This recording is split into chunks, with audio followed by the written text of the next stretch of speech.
Elecciones en Club 925. Buenos días, bienvenidos a Elecciones 925. Hemos llegado al viernes, me decía Juan Carlos, bueno, sobrevivimos, llegamos al viernes, ¿no? Qué bueno y qué bendición de verdad poder estar con ustedes, haber terminado esta semana, una semana que ha estado, bueno, bastante intensa en diferentes escenarios.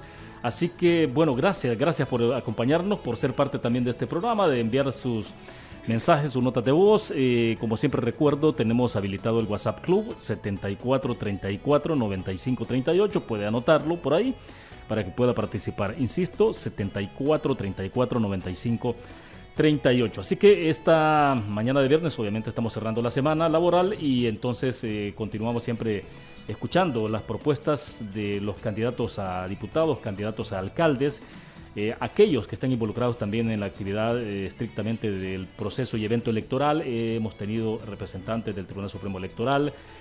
Incluso esta semana analizamos un poco también una elección que está corriendo ahí en paralelo a este evento electoral de diputados y alcaldes, y es la elección de futuros de aspirantes a magistrados a Corte Suprema de Justicia, ¿no? La FEDAES ha hecho un proceso importante y pues tuvimos invitados también esta semana para conversar sobre ese otro tema, de elección, de participación de la gente en las decisiones, en quién los representa en diferentes niveles. En uno es Asamblea Legislativa, diputados, y el otro, desde luego, quienes llegarán a Corte Suprema de Justicia. Así que, bien, dicho esto, queremos agradecer esta mañana que están con nosotros para conversar sobre sus propuestas, para hacer sus planteamientos también sobre los principales temas de coyuntura.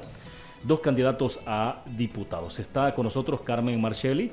Ella es candidata a diputada por San Salvador por el Partido Cambio Democrático. Carmen, qué gusto que nos acompañe. Bienvenida, buenos días.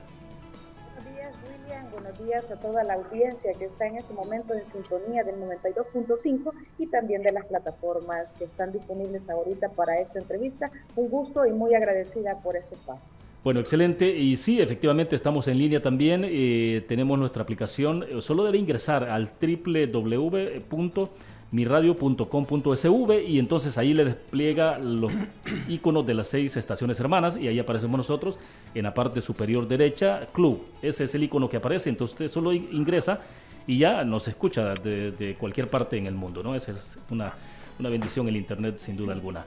Pues bien, también nos acompaña José Ugarte, candidato a diputado por el Departamento de la Libertad por el Partido Demócrata Cristiano. ¿Qué tal, José? Bienvenido, buenos días. Muchas gracias por la invitación, William. Es un gusto estar contigo, con los radioescuchas, y me da mucho gusto la oportunidad de poder platicar de política, lo que más nos gusta. Muchas gracias. Bueno, excelente. Y antes, obviamente que nos interesa conocer de las propuestas de ustedes. Están corriendo por departamentos distintos, pero bueno, este país es uno solo, sin duda alguna. La similitud del departamento de uno a otro, pues no, prácticamente no varía, ¿no? Pero es importante conocer la propuesta, pero antes de eso también es importante conocer qué piensan ustedes sobre los temas principales de coyuntura. Esta semana ha sido una semana con un inicio, no sé, digo yo, bastante accidentado, ¿no?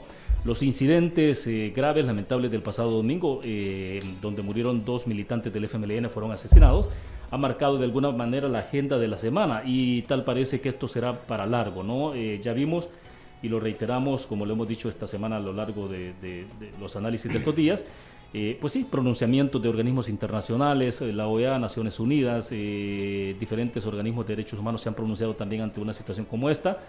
Y entonces es un contexto así bastante complicado, al menos en esta semana, ¿no? Entonces yo quiero iniciar con eso. Carmen, ¿cuál es su primera consideración de lo que ocurrió el domingo anterior? Bueno, vamos a ver, parece que hemos tenido un pequeño inconveniente con Carmen, a ver si restablecemos la comunicación. José, ¿cuál es la interpretación de estos hechos del pasado domingo? Bueno, yo creo, William, que todo tiene consecuencias en esta vida, y estos actos de matonería política, que son eso, una matonería política, son el resultado de los discursos de odio que vemos del gobierno y del señor presidente. Los capturados son PPI, miembros de Nuevas Ideas, al servicio del Ministerio de Salud. Son PPI de Fran Alaví. Me da un poco de temor. Yo tengo 49 años de edad y viví peor de la guerra, absolutamente, cuando estaba creciendo, en mi juventud, en mi adolescencia. Y me da muchísimo miedo que podamos volver a un clima de violencia política donde se capture y asesine a opositores políticos simplemente por sus ideas. Al tener la oportunidad de examinar los videos y de ver las evidencias claras que dan los videos, no podemos ver que la versión que está dando la policía, que es otro tema conexo que preocupa muchísimo, sean ciertas, que esto inició con un ataque de los militantes del FMLN, a los que reitero mis condolencias.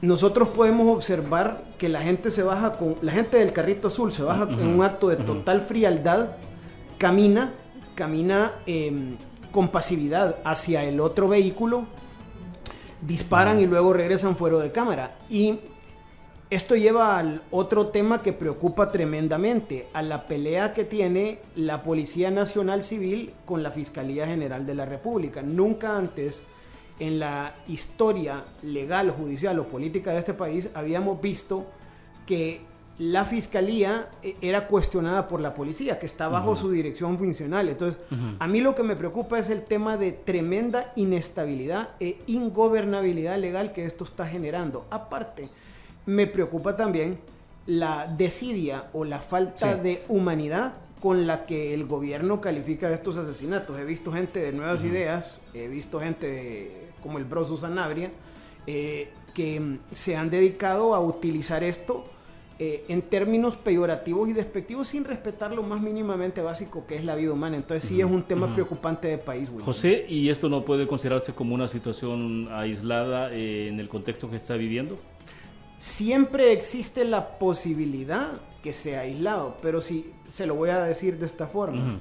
Si usted vive en un mundo de tormenta, donde la tormenta lo que hace es que le está lloviendo odio, sevicia, división, animosidad todo el día, ¿qué clase de semillas podrán estar germinando? Sí, puede ser un acto de violencia aislada. ¿Realmente creerán los radioescuchas que esto es un acto aislado? Yo no lo creo. Ahora bien, ¿en qué puede derivar esto? ¿Qué tipo de consecuencias o mensajes, digamos, en el marco del contexto electoral? Este hecho particular de la violencia. Algunos sugieren de que esto podría, no sé, desestimular a algunas personas a acudir a las urnas. Otros dicen, bueno, es que lo que pasa es que todavía nos quedan varios días de campaña y esto puede ser todavía mucho más complejo. Pero ya me contarán ustedes también un poco cómo se está viviendo la campaña en el terreno, ¿no? En el territorio. Pero antes de eso, por favor. Pues puede tener una serie de consecuencias. Una consecuencia puede ser favorable al FMLN y causarle simpatía, indiscutiblemente. No porque ellos se hayan autoatentado o autovictimizado, pero les puede generar simpatía. Otro puede ser un clima de violencia física, no un clima de violencia puramente de palabras o electorera, sino que se pase a la animosidad que no debe de existir nunca en un contexto político. En un contexto político lo que debe existir es un combate de ideas. Así las ideas sean diametralmente opuestas o sean siempre un disenso. Esto puede devenir en un clima ochentero, William. Eso es lo que me preocupa. El clima ochentero es que volvamos a que la policía, que es un tema bien complejo ahorita, pueda volverse totalmente, ya sabemos que está enteramente al servicio del gobierno, se puede volver totalmente represiva, puede volver a perseguir opositores como se hacía exactamente en los años 80. No puede, lo voy a resumir así, no puede resultar absolutamente nada bueno o nada que favorezca a un clima sano político que hayan capturados o asesinados o que haya violencia política partidaria. Sí. Bueno, estamos intentando restablecer la comunicación con Carmen Marachelli porque iniciamos con ella, ¿no? La saludamos y todo y no tuvimos ningún inconveniente, pero hemos tenido una interrupción en la comunicación. Ojalá que pueda reconectarse Carmen Marachelli para que también conozcamos la opinión de lo que está ocurriendo, ¿no? Y hablar de todos estos temas.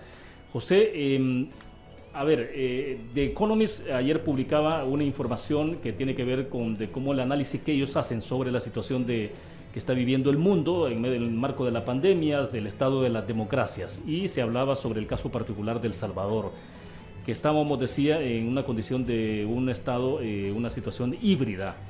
en una mezcla de una situación de democracia, de autoritarismo, y que estamos para un paso, decía, de caer justamente, de pasar del concepto de ellos que ellos manejan de híbrido al autoritarismo. Su opinión. Mire, lo leí, tuve la oportunidad de discutirlo ayer en una entrevista en la que estuve en la noche, y lo preocupante de esta calificación para mí son las repercusiones económicas más que las repercusiones políticas. Cuando el sistema de gobierno de un país sufre esas degradaciones, las repercusiones no se hacen esperar en los mercados internacionales y en los mercados que nos prestan. Recuerde que hace algunos días Moody's, la calificadora de riesgo, degradó los bonos soberanos. Los degradó en calificación. ¿Qué quiere decir esto? Que nos presten pisto nos cuesta más caro. Los intereses que pagamos pueden subir. Entonces, si nos vamos a otro tema, como es el tema del presupuesto, donde no se sabe de dónde se va a sacar claramente la plata para los 2.800, 3.000 millones que hacen falta de los 5.000 millones de ingresos que tenemos, todo esto va a venir producto de más deuda, nueva deuda. No puede venir ojalá, no venga de IVA o de renta, o de subir el IVA o de aumentar el impuesto sobre la renta. Pero ¿qué quiere decir entonces si nos degradaron de categoría y nos degradaron a un sistema mixto democrático? Que las instituciones financieras internacionales nos pierden confianza. El que nos compren setes y letes es más difícil. El que paguemos intereses son intereses más altos. Entonces, aparte de sufrir repercusiones internacionales políticas, lo que a mí más me preocupa son las repercusiones económicas. Sí. El país se vuelve más caro, no nos prestan pisto. Bien, hemos restablecido la comunicación entonces con Carmen Marchelli, candidata a diputada de San Salvador por Cambio Democrático. Carmen, estábamos iniciando entonces en esta parte que tiene que ver con el contexto que se está viviendo, los incidentes del pasado domingo, donde murieron 2 militantes del FMLN. Un poco conocer cuál es su opinión, Carmen, para que más adelante hablemos también de cómo están viendo el papel del Tribunal Supremo Electoral, cómo está el desarrollo de la campaña y desde luego la propuesta de ustedes. Pero en principio el contexto que tenemos, Carmen. Sí, buenos días, gracias por la comprensión y la paciencia. El tema de las redes es difícil en cualquier parte de nuestro país, más sí, claro. Tenemos un clima. Así es. Pero bueno, la escuchamos, ahora sí estamos bien. Díganos. Sí, Carmen, no sé, ¿me está escuchando, Carmen? Bueno, aparentemente tenemos dificultades con ella, ¿no? Para hacer la conexión de Zoom, puede ser un problema de debilidad en los datos, en el internet, que creo que nos está afectando. Ojalá que pueda reconectarse con nosotros o, bueno, se conecta al WhatsApp nuestro y nos manda su teléfono para poder hacerle una llamada y le hacemos directamente la llamada mejor para no utilizar Zoom. Es 74 34 95 38. Por ahí se comunica Carmen, por favor. Bien, José, entonces... Aquí el punto es que ha habido como, digamos, hay como análisis de organismos internacionales que están trabajando mucho alrededor del tema de seguimiento, ¿no? Que obviamente analizan el comportamiento de los países en materia económica, social, política. Y entonces decíamos, The Economist, pues sí, son totalmente independientes, ellos recogen todas las variables de cómo evolucionan los países. Entonces, usted decía las consecuencias en materia económica. ¿Cómo se traduce eso, digamos, en términos del ciudadano común y corriente? Por ejemplo, si yo le voy a explicar al ciudadano común y corriente que al no poder acceder a plata internacional para financiar presupuesto, las únicas 2 opciones para poder obtener más pisto para caja para el gobierno son el IVA o la renta. Si el gobierno sigue un autoritarismo de esta naturaleza y no puede recurrir a organismos internacionales para que le hagan préstamos favorables en el largo plazo y a bajo interés, ¿sabe qué le queda? Nos van a subir el IVA y nos van a subir más el IVA. O pueden pretender aumentar el impuesto sobre la renta. O sea, las opciones que usted ve son bastante limitadas para generar más ingresos para el fisco. Es decir, entonces la única opción que puede ir quedando es aumentar el impuesto al valor agregado. Exacto, así es. De hecho, bueno, hay una opción más peligrosa todavía, que esperamos que no tengan la insensatez de pretenderla. Y es un rumor fuerte en los círculos políticos que si obtienen la mayoría simple, o la mayoría calificada por supuesto, van a pensar en desdolarizar y sacar el colón de regreso para poder emitir moneda. Acuérdense que con el dólar se pierde la facultad de emitir moneda. Y regresar al colón sí sería, en mi muy humilde opinión, el acabose del término económico. Esas son las opciones cuando uno se queda sin caja y cuando nadie le quiere prestar y cuando uno se vuelve un paria económico internacional. Pregunte, por ejemplo, ¿quién le quiere prestar a Venezuela? ¿Quién le quiso prestar a Ecuador en la peor época? Es exactamente lo mismo, William. Ya, esta parte, claro, consecuencias, eso se va midiendo en el mediano y largo plazo, ¿no? Claro. No necesariamente son tan inmediatas. Siempre estos análisis, además de cómo se comparten la información. Esta información es relevante porque llega finalmente a quienes toman decisiones de cómo invertir a nivel mundial, ¿no? Es correcto. Bueno, las decisiones probablemente no se tomen a muy largo plazo, a un plazo mediano, pero por ejemplo el tema de la deficiencia de caja que tiene el gobierno ahorita y la desdolarización sí no es un tema a muy largo plazo. Eso sí hay que decirlo, pues. Hay que alertar a la gente que no podemos permitir que regresemos al colón. La desdolarización significaría primero un corralito, fuga de capitales de este país. Y eso sí es a un corto plazo, eso no es a un plazo muy extenso ni muy largo. Y eso sí es peligroso. Ya, vamos a ver entonces, José, creo que es importante, ¿no?, que nos pueda explicar un poco entonces cómo está observando la evolución de la campaña. Bueno, usted obviamente está visitando las comunidades, ¿no? Así es. Entonces, explícanos un poco eso, de qué manera, de cuál es la perspectiva que tiene de la evolución de la campaña electoral de este proceso. Mire, la campaña está tremendamente polarizada, justamente por lo que hablábamos al principio del discurso divisivo que se ha dado por parte del gobierno al inicio. Sin embargo, la gente necesita y tiene esperanzas todavía en alguna gente de la oposición.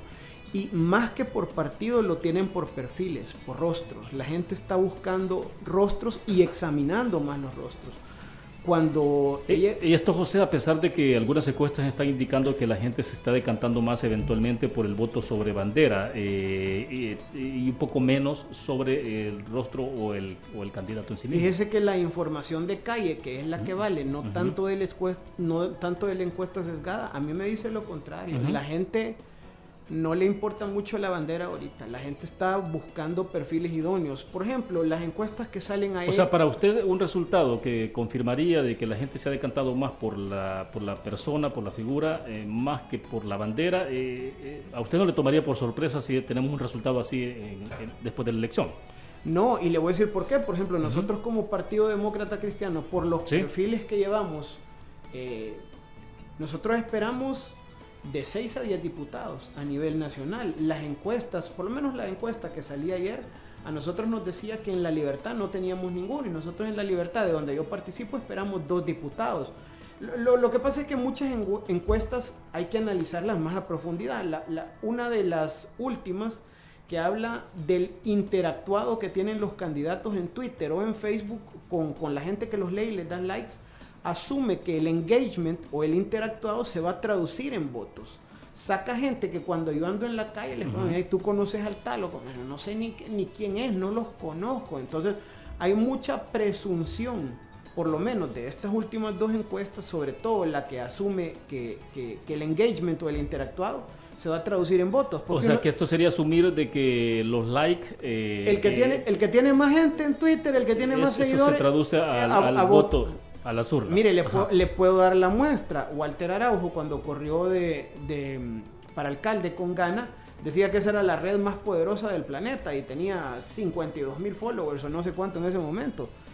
Puchica, y no sacó creo que ni 16,000 votos, no sacó nada de votos. Uno no puede presumir que todo lo que ve en redes se le va a traducir necesariamente en votos. Vaya, pero no se puede dejar de desconocer que, por ejemplo, el presidente Bukele tuvo mucha fuerza, su fortaleza fue fundamentalmente en el desarrollo de campaña. Sí le apostaron, obviamente, creería yo que hubo como 2 carriles, ¿no?, en la campaña presidencial. O sea, el presidente apostó todo el manejo de redes sociales, Facebook, Twitter y demás, pero también se metió a nivel del otro carril que era la campaña tradicional, digamos. No, fíjese que pero, en mi opinión, él no hizo nada de territorio, porque si yo me pregunto dónde fue territorio, él no hizo absolutamente nada. No, cuando me refería a los medios tradicionales, más que todo era la parte de comunicación. Ok. Mire, es que lo que pasa es que Nayib Bukele es un fenómeno mercadológico político que se viene gestando desde Nuevo Cuscatlán. Él lo vienen preparando su papá y el FMLN después y todo para ser presidente durante un montón de años. Él es uno de los casos más exitosos del uso de redes sociales para promoverse, claro. Pero es la excepción a la regla. Este hombre no tocó territorio o no ha tocado territorio jamás. Yo creo que no conoce fuera de allá de las nubes donde vive. Entonces sí, le doy toda la razón del mundo. Pero acuérdense que la plata y la maquinaria mediática que le han metido a Nayib Bukele es harina de otro costal. Es una cantidad ingente de plata que la mayoría de candidatos no tenemos, pero ni de cerca. Sí es importante las redes sociales porque promocionan justamente el rostro, la cara. Puede ser que haya gente que no sabía antes quién era Roberto Ugarte, pero ahorita lo saben y lo conocen.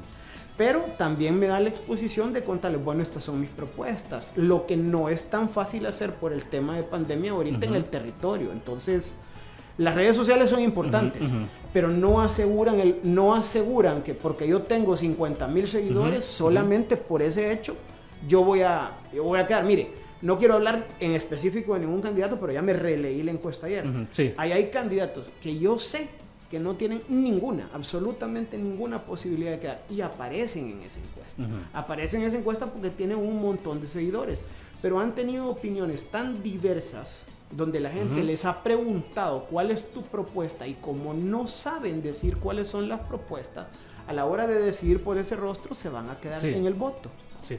Ahora, explícanos cuáles son las condiciones para poder estar en el terreno, bajo qué condiciones, y me refiero al terreno, efectivamente al territorio, ¿no? Cuando ustedes deciden ir al contacto con las comunidades, porque aquí en efecto usted lo decía, el presidente de la República, pues sí, escasamente lo vimos en algunas comunidades, visitando directamente a las comunidades, ¿no? Y vimos el resultado de manera exitosa que tuvo en esa elección. Pero en este caso, donde el caso de los diputados, sobre todo en el caso de los alcaldes, también hay un contacto mucho más fluido, mucho más directo de las comunidades. Claro. En su caso, como aspirante a diputado, ¿cómo ha sido esa presencia en el terreno? Mire, lo primero es, no llegue prometiendo cosas que no puede cumplir, no llegue prometiendo que le va a arreglar la casa a todo el mundo en la comunidad, no llegue haciendo o creando falsas expectativas. Bueno, de repente hay quienes asumen como que tienen responsabilidades de ser alcaldes, cuando está o al inverso, ¿no? O sea. Es correcto, pero también es culpa. Estuve en una comunidad el sábado pasado, en la comunidad de San Rafael, donde me dijeron, aquí no viene el alcalde, aquí nunca ha venido el alcalde, es más, aquí solo vienen cuando se quieren acordar de nosotros para la hora de las votaciones. Mire, le voy a contar. Sí. Yo le llevé un poco de bolsitas de víveres que les habíamos conseguido, y lo que llegamos es a platicar con ellos. A eso llegamos.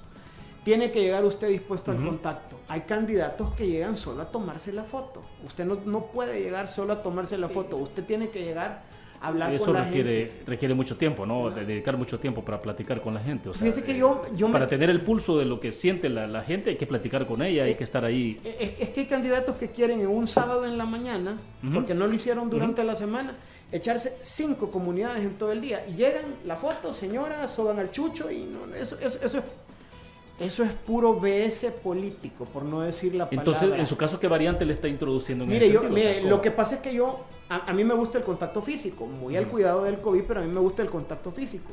Me gusta sentarme con las señoras mayores que estaban ahí, o con los hipotes. ¿Vos qué pensás? ¿Vos qué te pasa?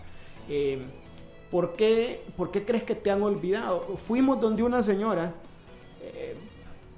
que es difícil contar la historia, pues, pero tiene su casita hecha pedazos, al frente de la comunidad, a la entrada de la comunidad. Y le dije, señora, yo no le puedo prometer algo que no voy a cumplir, pero lo que sí le voy a prometer, le voy a traer un ingeniero que lo vamos a llevar mañana o pasado, no, el lunes lo vamos a llevar, que le va a hacer un diagnóstico, y con gente que conozco le vamos a conseguir reconstruirle su casita. Son cosas pequeñas, chiquitas, que se van logrando de a poco. Mire, la gente necesita esperanza, que los escuchen, necesita el contacto físico. No solo necesita, yo soy Roberto Ugarte del PS, no, mire, hábleme como ciudadano, no me venga a hablar como político. No ir a darles discursos incendiarios, no ir a hablarles del odio del país. Si usted va y lo que hace, por más opuesto que usted esté al gobierno, es que les va a inyectar odio, usted no va a lograr retribuir nada bueno de esa visita. Los candidatos que funcionan son los que abrazan a la gente, los que hablan con la gente, los que se enteran de verdad y se toman una hora para sentarse y tomarse un café o una Coca-Cola con esta gente. Esa es mi experiencia de territorio. Sí, ahora bien, hay un punto que se me estaba quedando ahí, de que era importante conocer su consideración, y tiene que ver con esto de cómo se encuentra la cancha, qué tan nivelada está la cancha para participar, para desarrollar la campaña. Y aquí hay que hablar también del Tribunal Supremo Electoral, ¿no? Como árbitro principal de este proceso y evento electoral. Pero la cancha, ¿usted cómo la ve? ¿Está pareja? ¿Está desequilibrada? ¿Qué tiene? O sea, ¿tiene agujeros? ¿Cómo está? ¿En qué condiciones está? La cancha está totalmente desequilibrada, completa y totalmente desequilibrada, y me refiero a la cancha en el contexto mercadológico o en el contexto de terreno también. Gracias a Dios, a donde yo he andado y con quien yo he podido hablar, no he tenido acoso de otros partidos, no he tenido sabotaje de ningún otro partido. Pero la cancha desequilibrada se encuentra en el contexto de lo que la gente del gobierno y la gente de Nuevas Ideas, porque son lo mismo, están llevando al territorio. Mire, llegan con unas cantidades ingentes de bolsas, que son las bolsas solidarias, llegan con 1,000, 2,000 bolsas a hacer un recorrido con camiones del ejército. Yo llego con mi carro, con mi asistente y con 2 personas que me acompañan, con 100 bolsas que yo he armado, yo he conseguido. Entonces, en términos de plata y de presupuesto, nadie, absolutamente nadie en la oposición puede competir con el gobierno ahorita. Nadie, es imposible. Ya. Bueno, excelente. Vamos a ver, hemos restablecido la comunicación con Carmen Marchelli, ¿no? Esperamos de que tengamos éxito y no se nos vaya a caer, porque sí es importante escucharla. Carmen, muy rápidamente entonces, porque hemos ido avanzando en la conversación, ¿no? Mientras intentábamos restablecer el contacto. Sí, yo comprendo, William. Sí, entonces, Carmen... primero decirte que lamento mucho el incidente sucedido el pasado domingo. Debemos de reforzar nuestro sistema de seguridad en el país, es urgente, se están dando pequeños pasos, pero hay que dar pasos más grandes y más agigantados, porque hemos venido por décadas sufriendo el tema de la violencia, y quizás reiterar el llamado que he venido haciendo y que muchos se han sumado a que todos los líderes de los diferentes partidos políticos hagan un llamado a que esta campaña es una fiesta cívica, William, y así debe de ser. No deben de haber enfrentamientos entre los diferentes partidos que estamos en contienda, ¿no? Los temas se debaten con ideas, no con balas, ni con palos, ni nada por el estilo que tenga que ver con violencia. No sé en qué más, porque me perdí en la conexión, William. Claro, pero bueno, aquí estamos de nuevo y eso es lo importante. A ver, entonces, Carmen, ¿qué pasaría? Digamos, aquí el tema es hasta dónde se pueden evitar, que sería lo ideal, o controlar situaciones como las que se generaron ese domingo. Y entonces, porque si no, bueno, faltan todavía varios días para el desarrollo de la elección del 28 de febrero. Entonces, en lo que puede derivar, ¿qué es lo que viene, lo importante de esto? Por eso decía yo, William, hace un instante, es importante que los líderes de los partidos políticos hagan un llamado a su militancia, a sus bases y a sus candidatos. Esta misma semana, cuando yo me conducía a un espacio de otro medio de comunicación, iba en mi carro, yo ando en el carro, es un carro compacto, pequeño, andaban las banderas y mucha identificación de Cambio Democrático.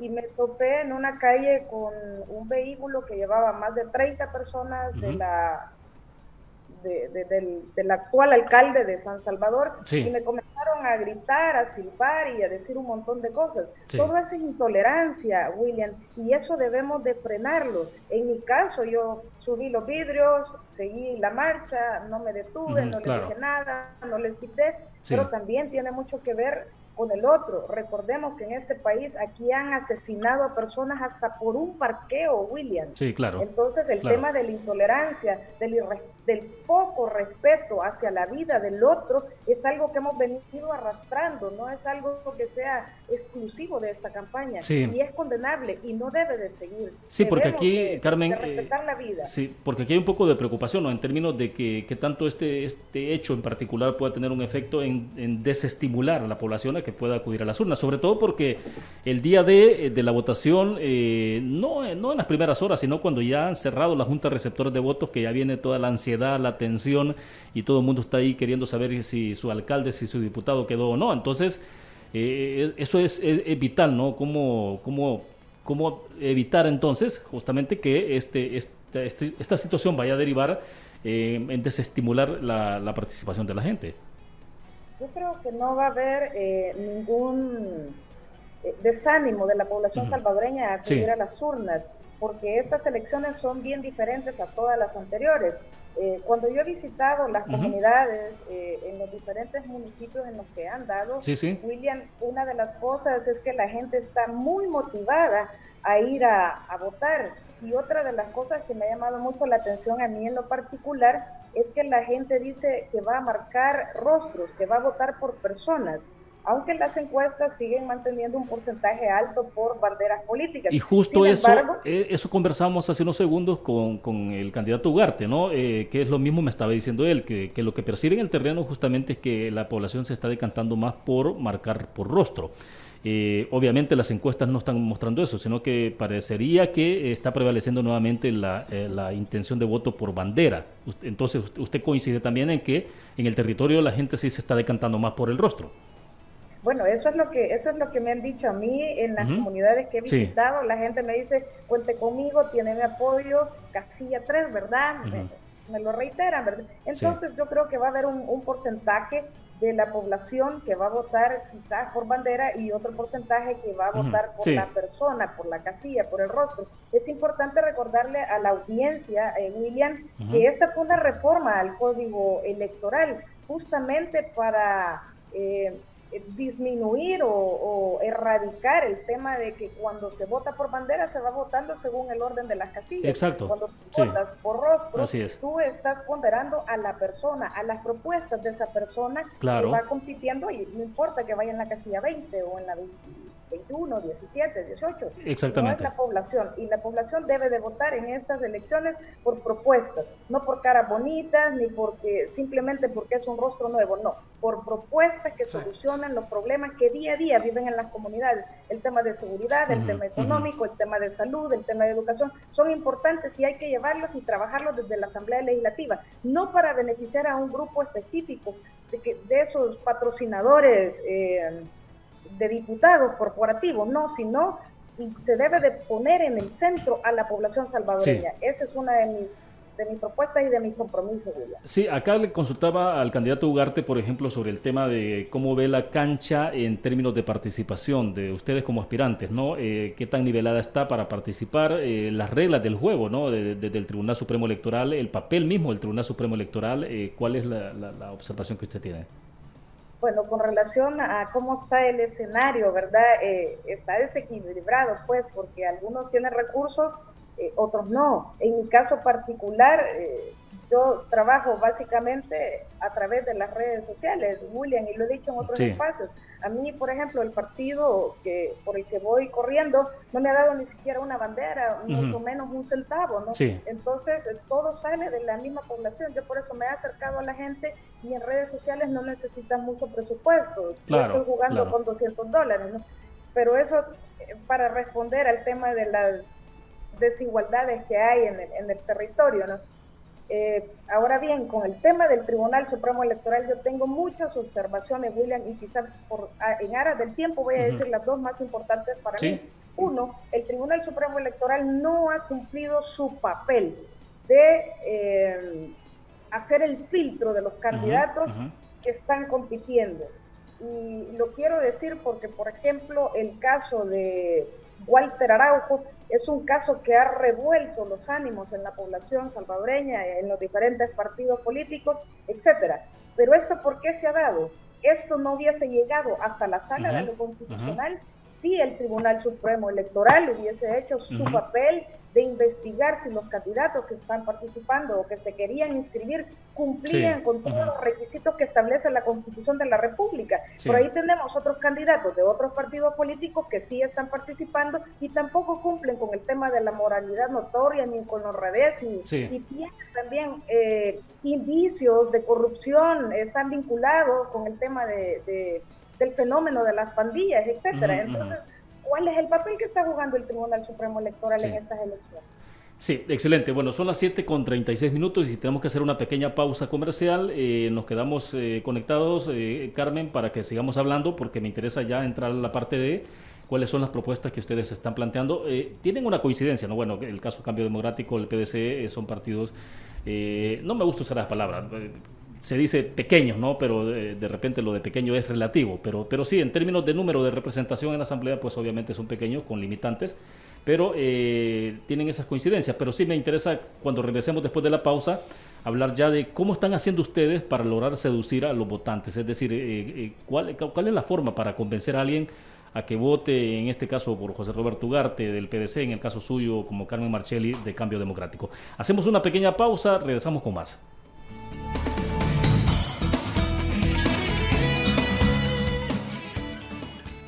Elecciones con William Meléndez en 925 Club. Sintonizas Elecciones con William Meléndez en 925 Club. Bien, continuamos acá en Elecciones 92.5, 7:39. Bueno, continuamos. Quiero continuar todavía con Carmen para conocer ya la opinión, porque luego Carmen está con nosotros, ¿verdad? Si nos escucha. Carmen, bueno, estamos generándole un enlace más para enviárselo, ¿no? Y poder continuar entonces en la conversación. Mientras tanto, a ver, entonces, sí me interesa esta parte. Le decía en el segmento pasado de cómo están logrando entonces, en su caso particular, José Roberto, ¿no? Es el José Roberto Ugarte. Yo le estaba diciendo José Ugarte. José Roberto, lo mismo, está bien, ¿no? No José Roberto. Entonces, ¿cuál es el nivel de cómo hacer clic con la gente para que pueda decir, bueno, yo puedo endosarles el voto a ustedes y a usted y el respaldo el día de la votación, pero ¿cómo lo están haciendo eso? Hay que ser auténtico, William. Yo sé que suena cliché, pero hay que ser auténtico.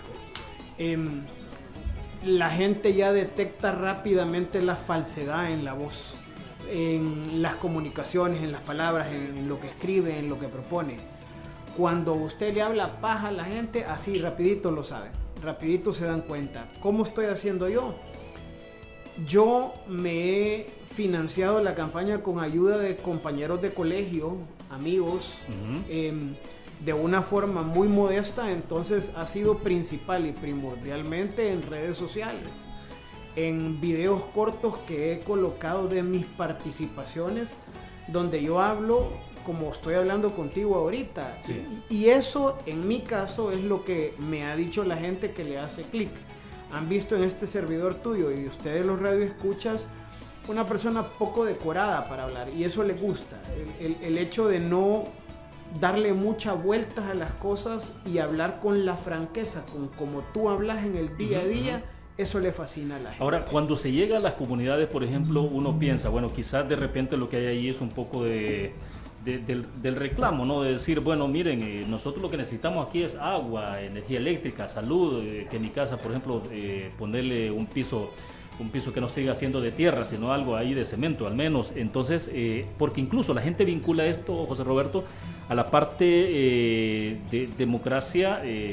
Claro, si nos vamos un poco más a la parte académica del concepto de democracia, pues tiene otra connotación, pero también el tema es, la gente dice, sí, bueno, democracia en la medida en que me resuelven mis problemas y necesidades.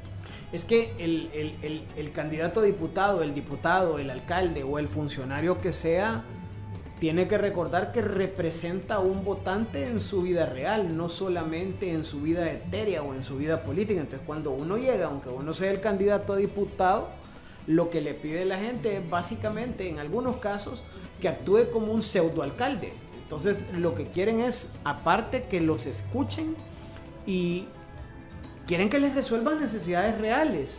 Uno les habla de las propuestas que les conciernen, pero la gente tiene necesidades y lo que piden es una intervención o una mediación con las autoridades que les puedan resolver. A mí en esta... ¿Y si entiende, por ejemplo, que comprenden eso de que el papel del diputado tiene ciertas limitantes y que su alcance está más delimitado a la parte de elaborar legislación y conectar la legislación con el resultado ya en terreno? Es correcto, pero el candidato responsable llega y vuelvo y repito, habla con autenticidad. Yo cuando llego y hablo, lo que digo básicamente es: mire, no voy a hacerles falsas promesas, no voy a darles falsas expectativas. Quiero escucharlos y después voy a ver cómo les puedo responder a sus necesidades. Por ahí empiezo yo mi plática siempre, cuando estoy hablando con quien sea. Si yo llego y les digo: miren, voy a darles láminas, o voy a traerles comida, o les voy a dar subsidio, o les voy a conseguir trabajo para el tío y para el primo, es justamente el populismo demagógico que la gente ya no quiere y ya no se traga. Quieren que los escuchen, que no les den paja, que les hablen con sinceridad y que les hagan promesas reales. Sí. Excelente. Carmen, estamos de nuevo, ¿no? Entonces, decíamos, le preguntaba a José Roberto Ugarte cómo es que logran conectarse ustedes con la gente, con las comunidades, y qué respuesta le dan a las peticiones, porque las demandas de las comunidades son crecientes, ¿no? Y uno piensa, pues sí, las necesidades básicas de este país, que tienen que ver, como lo dicen las encuestas, el tema de seguridad, la economía, el desempleo, pero ¿qué hace usted cuando se llega ahí y las personas comienzan un poco a establecer esos reclamos sobre esos puntos? Fíjate que en mi caso particular yo no he recibido reclamos de la población con la que me he sentado a conversar, William. Todo lo contrario, la gente lo que me pide, porque una de mis propuestas es una reforma a la Constitución en el sentido de incluir que los cargos de diputados, diputadas y alcaldes se reduzcan a 2 periodos nada más. Lo que la gente dice: mire, y no hay forma de que usted lleve una propuesta de que los candidatos o diputados y alcaldes que ya están ejerciendo en el cargo no cumplan las promesas que vienen a hacer a las comunidades durante la campaña, sean destituidos. Imagínate tú el nivel que tiene la población salvadoreña, en el que ya no quiere ver a funcionarios que no estén trabajando para su beneficio. La población realmente está demandando gente que trabaje, así como dice un eslogan por ahí, 24/7 para mejorarle sus condiciones de vida. Ya no quiere al funcionario que se cree como que si estamos allá en los tiempos de la aristocracia, que son el rey o la reina y que se andan pavoneando en sus camionetas con desfile de guardaespaldas. No, la población lo que quiere es que le lleven soluciones a sus comunidades. La gente ya no quiere estar tratando de sobrevivir con $1 al día, y para esto necesitamos trabajar y legislar desde la Asamblea Legislativa. Vaya, y en el caso, por ejemplo, cuando son candidatos a alcaldes, pues sí, desde una alcaldía se hace mucha obra. Uno piensa que el caso del alcalde es el que tiene ese contacto más directo con los ciudadanos, Carmen. Entonces, porque el alcalde puede resolver ciertas necesidades, ¿no? O sea, de las comunidades, de las ADESCOS. Pero en el caso de los diputados, no percibe la población de que haya demasiado distanciamiento, mucho o muy etéreo esto de los diputados, de lo que hacen. Fíjate que es todo lo contrario, William. A raíz del tema de la pandemia, la población salvadoreña tiene muy claro cuáles son algunas de las funciones de los diputados y diputadas desde la Asamblea Legislativa. Y si no, para nuestra audiencia, ¿verdad?, que revisen ahí en Google, lo que se echen una leidita así rapidita del artículo 131 de la Constitución, donde se establecen todas las funciones que debe de tener un diputado y diputada de la República. En el tema de los presupuestos, la población salvadoreña ha tomado una posición en el tema específico de salud, William, y la población resiente mucho que no se hayan aprobado algunas cosas que eran de beneficio para ellos.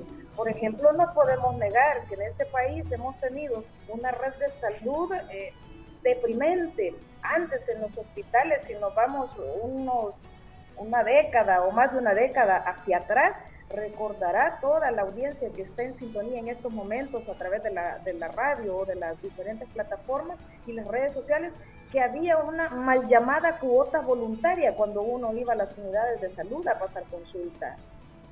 O nos topábamos, porque yo he sido usuaria del sistema de salud pública, o te topabas con que no hay espacio, regrese dentro de 6 meses o 8 meses, todas esas falencias debemos de mejorarlas y debemos de cambiarlas para la población salvadoreña. Nuestra población merece un sistema de salud de calidad, de primer mundo, de primer nivel, que se le atienda con calidad, con calidez, que encuentre todo el abanico de medicamentos que necesita. Y también eso es importante porque la red hospitalaria maneja medicamentos de diferentes tipos, ¿verdad? Las unidades de salud, por ejemplo, tienen un cuadro básico, si mal no me equivoco, son como 80 medicamentos nada más los que tienen para la población. Ya la red hospitalaria es otro tipo de medicamentos, pero a esto hay que apostarle. ¿Y qué se hace desde la Asamblea Legislativa, William?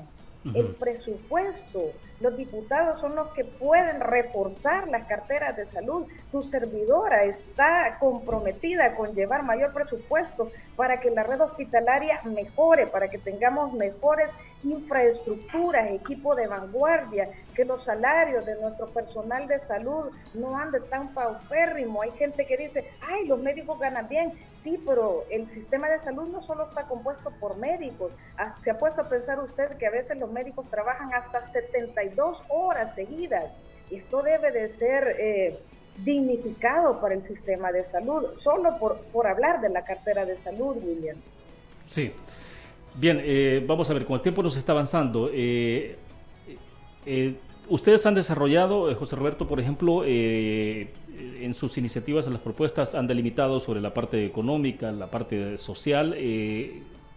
No vamos a, obviamente, no tenemos el tiempo, lamentablemente, para poder hablar de la propuesta así literal, pero sí lo más relevante de lo que ustedes están proponiendo, sugiriendo, en el caso suyo.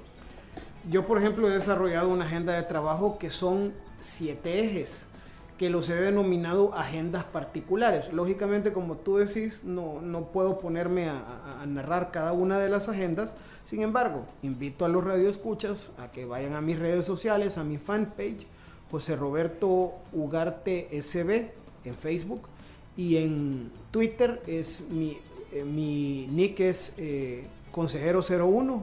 Mi tweet fijado son 2 videos con mis propuestas. Voy a explicar de qué se trata los 7 ejes. Tengo una agenda nacional para la inversión económica, una agenda nacional para la vida y para la salud, una agenda nacional de seguridad pública y social, una agenda nacional para el fortalecimiento de la democracia, una agenda fiscal, una agenda educativa y una agenda de relaciones exteriores. En cada una de estas agendas he desarrollado 4 o 5 propuestas en cada uno, que es traducido en leyes específicas. Eso lo pueden ver en mi tweet fijado o en mi fanpage, y ahí hay leyes de diferentes naturalezas. Por ejemplo, les comento, una de las más importantes en la agenda fiscal es una ley de procedimientos administrativos que estoy sugiriendo y que voy a promover, que lo que busca es, no sé si ustedes recuerdan los jueves de evasores. Los jueves de evasores son las denuncias que hace Alejandro Zelaya buscando la recuperación de capitales, pero resulta que el 99% de los casos fallan o son desestimados por los jueces porque no se agotan las instancias administrativas. Entonces, ese es un ejemplo dentro de las agendas. Pero lo que sí les quiero contar es que, aparte de mis agendas de país, voy a patrocinar 4 leyes bien específicas que no tienen que ver con las agendas. La ley de protección y resguardo para la mujer con embarazo no deseado, que es una ley que lo que busca es darle un apoyo integral a la mujer que sale embarazada, ya sea por un delito sexual o por un embarazo no planificado, que está consintiendo o pensando en abortar. La ley lo que busca es darle opciones para que lo último que pueda tener en la mente es el aborto. Yo soy activista pro vida y la ley lo que contempla es la revisión de la ley de adopciones, la revisión del Código Penal y Procesal Penal para el endurecimiento de las penas y un sistema completo de subsidios para que esta mujer, si la echan de la casa, si la abandonan, todo lo que sufren muchas mujeres en este país, que sea el Estado quien se encargue de darles cuidado y subsidio y asistencia.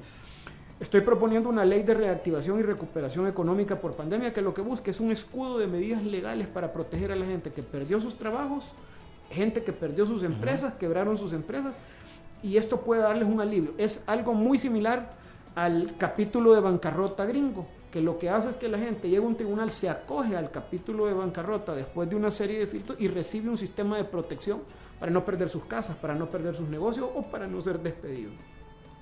Estoy proponiendo la ley de creación de la Policía Judicial. La Policía Judicial, pienso yo que es necesaria. La PNC ha desaparecido por mística, lo acabamos de ver esta semana. Y lo que yo estoy proponiendo es una policía con funciones investigativas y de aprehensión, no con funciones de seguridad pública, pero que pueda servir las funciones investigativas básicamente de la Fiscalía, que siga bajo la dirección funcional única y exclusivamente de la Fiscalía. Y estoy proponiendo una serie de reformas y modificaciones a las AFPs. Creo que las AFPs tienen mucho que ver con la incertidumbre que tenemos ahorita en nuestra vejez y en nuestras pensiones. Esas son mis propuestas englobadas. Invito a la gente a que vaya a mis redes sociales, como lo mencioné, Consejero01 en Twitter.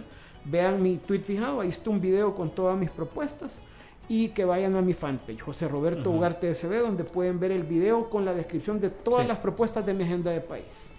Bien, a ver, hay un punto que también que quiero explorarlo con ustedes, y es, ustedes están corriendo por diferentes departamentos, desde luego, para un espacio en la Asamblea Legislativa y una curul en la Asamblea.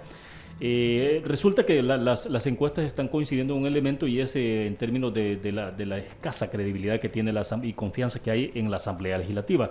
Cuando uno ve encuestas en términos de confianza, por ejemplo, el presidente de la República aparece en el top, digamos, lo más alto de esa credibilidad y confianza.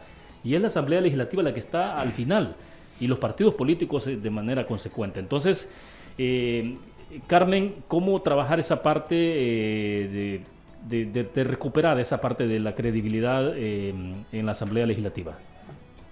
Bueno, primero, para ser equitativo, ¿verdad? Quizás recordarle a nuestra audiencia y a la población en general que está conectada en estos momentos, William, que el artículo 1 de la Constitución de la República establece y reconoce a la persona humana como el origen y el fin del Estado. Sí. Digo esto por el tema tan polémico que ha sido el presupuesto para reforzar a salud durante esta pandemia. Entonces, lo principal es salvar la vida de los salvadoreños. Y también quisiera hablar un poquito de mis propuestas legislativas que implementaría una vez estando en la Asamblea Legislativa. La primera y la más importante para mí es el combate a la corrupción, William. Yo considero que es urgente en este país generar una ley de transparencia judicial. Necesitamos depurar el sistema judicial, necesitamos fortalecer la transparencia y rendición de cuentas en este país. Las instituciones ya existen, necesitamos darle, como decimos a buen salvadoreño, dientes para atacar este cáncer que carcome y que ha carcomido demasiado en nuestra población, y es la corrupción. Llevo reformas también en el Código Penal, en el sentido de que no prescriba el delito de enriquecimiento ilícito para los diputados, para los alcaldes, para los presidentes, vicepresidentes, secretarios, para todos estos funcionarios públicos. Es importante que no prescriban, no puede ser que se rían en nuestras caras y en los medios de televisión diciéndonos que se robaron millonadas, que fueron a parar a las cúpulas de sus partidos o que son utilizados para campañas. Debemos de acabar con eso. William, también le apuesto a que en el tema de seguridad haya una instalación de videocámaras de vigilancia en aquellos puntos públicos que son primordiales, donde hay bastante afluencia de salvadoreños, y que también se instale sensores de detonación para cuando haya un disparo, así como lo acontecido, y de verdad que lo lamento, y no quiero hacer un uso como lo están haciendo muchos sectores, un uso político de la muerte de 2 personas, pero si tuviéramos instalados sensores donde se dispara un arma, inmediatamente se podría agarrar al delincuente en el hecho infraganti. Eso ahorita no lo podemos hacer, necesitamos hacerlo. Necesitamos que nuestros policías tengan mejores salarios, William. No es posible que los hombres y mujeres que dan su cuerpo día a día, su entrega, por garantizarnos la seguridad a los salvadoreños, tengan salarios de hambre, anden con los zapatos rotos. No es posible que anden empujando patrullas, que los radiotelecomunicadores no funcionen. Necesitamos dotar de mejores equipos a nuestra policía para que funcione, para que no Ahora hay que tener recursos para esto, ¿no? Claro, entonces siempre se habla de ese tema, ¿no? De financieramente cómo hacerlo. servidora está encaminada a reforzar, como lo dije, el tema de la seguridad. Me interesa que se realice eso, me interesa darle más herramientas a las instituciones que velan por la transparencia y la rendición de cuentas. La Asamblea Legislativa es una institución, un órgano del Estado que no le rinde cuentas a la población. Quizás por eso está tan caído, por el tema de esas negociaciones oscuras que han hecho y corruptas para vender o oponerse a algunas iniciativas de ley o las mismas leyes. Necesitamos reforzar las leyes de medio ambiente, William. Necesitamos combatir el acoso laboral en el tema de materia laboral. Es importante que fortalezcamos y revisemos la legislatura actual hacia las mujeres. Ahorita se penaliza a las mujeres que por la decisión que haya sido, yo la desconozco, ¿verdad? Pero algunas han abortado y han sido penalizadas. Y también debemos de penalizar a los hombres, y las mujeres no se embarazan solas. También necesitamos que sea de obligatoriedad la prueba de ADN para que se hagan responsables los hombres. Y no es posible que en nuestro país, William, solo tenemos unos segunditos más, no es posible que en nuestro país sigamos teniendo tantos embarazos en niñas de 10, 11, 12 años y no están para ser madres. Y esto lo podemos nosotros combatir desde la Asamblea Legislativa con leyes que realmente ataquen esa problemática. Perfecto. Y su servidor está dispuesta a hacerlo. Sí, excelente. Bien, para ir concluyendo entonces, José Roberto, ¿cómo recuperar la confianza y credibilidad en la Asamblea Legislativa? Esto sí, una respuesta en 2 líneas porque ya se nos fue el tiempo. Tiene que haber rendición de cuentas, pero es difícil recuperar o tener credibilidad cuando el aparataje gubernamental, y no hay que hacernos los mareados con ello, se ha dedicado justamente a socavar la credibilidad de todos los diputados, porque es el enemigo creado del manual político del gobierno. Hablemos mal de los diputados, puntualicemos las cosas que han hecho mal, que son varias, pero hagámoslos el enemigo del público. Sí se lo han ganado a pulso muchos diputados, no creo que todos. Tiene que haber tema de rendición de cuentas, pero lo primero es hacer evidente que el señor presidente y todos su aparataje político, como que es la Gestapo, hace ver a los diputados como los enemigos y como lo peor del país. Para recuperar rendición de cuentas, yo ofrezco rendición de cuentas de mi trabajo y sé que mis compañeros de partido lo hacen igual. ¿Para cuándo? Y si los radioescuchas y la gente tenga bien ponernos en la Asamblea Legislativa. Bueno, excelente. Solo quiero cerrar, perdón Carmen, ¿cuál es el número de casilla suyo? Número 3. Cambio Democrático. Y te robo un segundito, solo para muy rápido porque se nos fue el tiempo. Decía, José, si queremos recuperar la confianza y la credibilidad de la población en la Asamblea Legislativa, necesitamos renovarla. No es posible que haya diputados que estén siendo señalados por crímenes, como el caso de los jesuitas. El tema de los pagos que se hicieron por matanzas en este país por uno de los partidos como Alianza Republicana Nacionalista. Debemos renovar la Asamblea Legislativa si queremos cambiar eso. Así que, amigo y amiga, recuerde, Carmen Marchelli está dispuesta a combatir la corrupción y a servirle a usted. Estoy en la casilla número 3, márquenlo rojo. Perfecto. Muchas gracias, William, y amigos. Gracias, Carmen. ¿Su número de casilla es entonces, José Roberto? Yo soy José Roberto Ugarte, casilla número 2, PDC, La Libertad. En La Libertad. Bueno, excelente, se nos fue el tiempo. Gracias a los dos por haber participado esta mañana, ¿no? Y cerrar de esta forma elecciones 92.5. Nos vamos a escuchar el lunes a las 7 de la mañana, estará con nosotros acá en cabina. Nelson Zárate, él es el rector de la Universidad Tecnológica, pero también director del Centro de Investigación de la Opinión Pública, CIOPS. Estaremos hablando de la encuesta más reciente de la UTEC, cómo se perfila entonces el resultado electoral a partir de esa fotografía de un momento determinado de estos días de elección, de proceso electoral. Gracias por su fiel sintonía. Buenos días. Elecciones en Club 925, de lunes a viernes, de 7 a 8 a.m., con los invitados de la palestra política de El Salvador, conducido por William Meléndez. Elecciones en Club 925.